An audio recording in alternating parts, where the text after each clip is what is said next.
नारायणं नमस्कृत्यं नरं चैव नरोत्तमं देवीं सरस्वतीं व्यासं ततो जयमुदीरयेत्। वृंदावन बिहारी लाल की जय। हरवंश महापुराण की जय। श्री सूजी महाराज कहते हैं कि ऋषिवरों, वैशंपायन ऋषि कहने लगे, हे राजन, एक दिन भगवान श्री कृष्ण विराजमान थे। उसी समय पर भगवान श्री कृष्ण के पास में उद्धव जी आते हैं और उद्धव जी ने आकर के भगवान श्री कृष्ण को नमस्कार किया। हे प्रभु, आप माया के द्वारा सृष्टि आदि करते हुए भी उन कर्मों में लीन नहीं होते।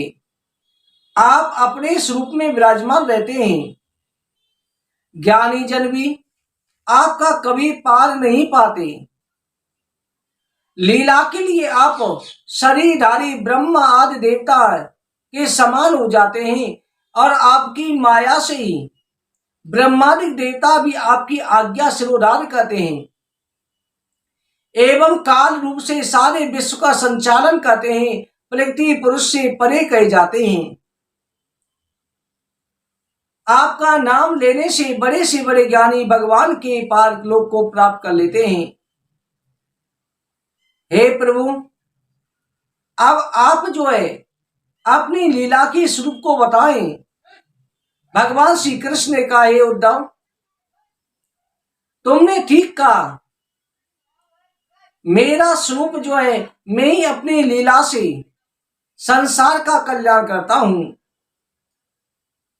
ये माया सभी प्रपंच है, स्वप्न तुल्य है। इसलिए अगर जो प्राणी मेरा ध्यान करता हुआ भ्रमण करता है, उसे ये माया व्याप्ति नहीं है। ये माया नर्तकी है, नचाती है, परंतु नर्तकी का उल्टा कीर्तन करना चाहिए। इसलिए हे उद्धव, संसार में प्राय विवेकी पुरुष विषय कामना से अपनी आत्मा स्वयं साधन द्वारा उद्धार करते हैं। पशु पक्षी कीट पतंग आदि के शरीर में भी आत्मा गुरु के समान हित अहित का ज्ञान कराती है। यद्यपि आत्मा के विषय में कुछ कहा नहीं जा सकता, परंतु हे उद्धव, बिना दृष्टांत के समझ नहीं आता है। मैं तुम्हें अपने पूर्वज यदु का दृष्टांत देता हूं। एक समय ययाति के पुत्र धर्मात्मा राजा यदु निर्भय होकर के विचरते हुए गए थे। उन्होंने एक अवधूत को देखा। जो अवधूत निर्भय होकर के विचर रहा था, तो उस समय पर महाराज यदु ने जाकर के उन्हें प्रणाम किया और कहा कि भगवान, प्राय देखा जाता है कि मनुष्य की संसार में किसी न किसी कामना से प्रवृत्ति हुआ करती है। आप कोई प्रयत्न नहीं करते, स्त्री पुत्र से रहते हैं, फिर भी आपकी आत्मा आनंद से परिपूर्ण रहती है।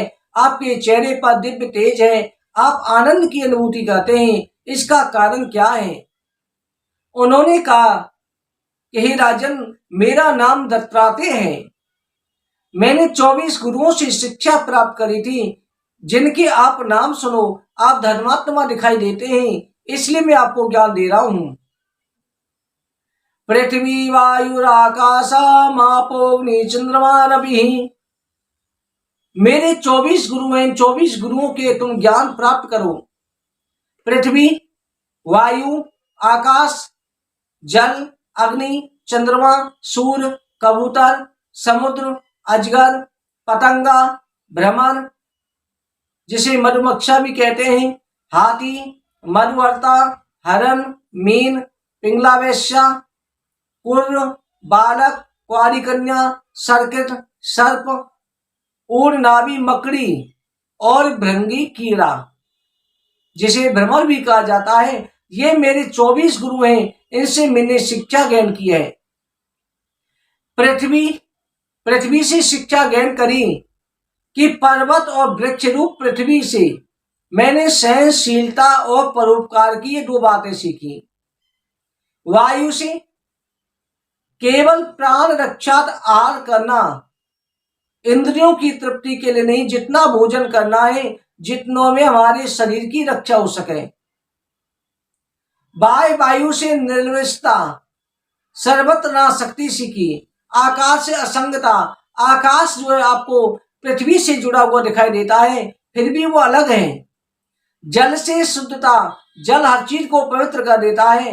अग्नि से सर्वभक्ति होकर के भी किसी के गुण दोष को ग्रहण न करना। एक अग्नि से मैंने सीखा, अग्नि जो है मुर्दे को भी जलाती है, अग्नि पूजा पाठ हवन में भी काम आती है, और वही अग्नि खाना भी बनाती है, परंतु किसी के गुण दोष को ग्रहण नहीं करती, जलाकर के भस्म कर देती है। चंद्रमा से आत्मा का विनाशी, शरीर का विनाशी भाव सीखा। जैसे चंद्रमा की कलाएं घटती हैं तो नाश होता है, और चंद्रमा दोबारा से कलाएं बढ़ती हैं तो आत्मा सुखी होती है।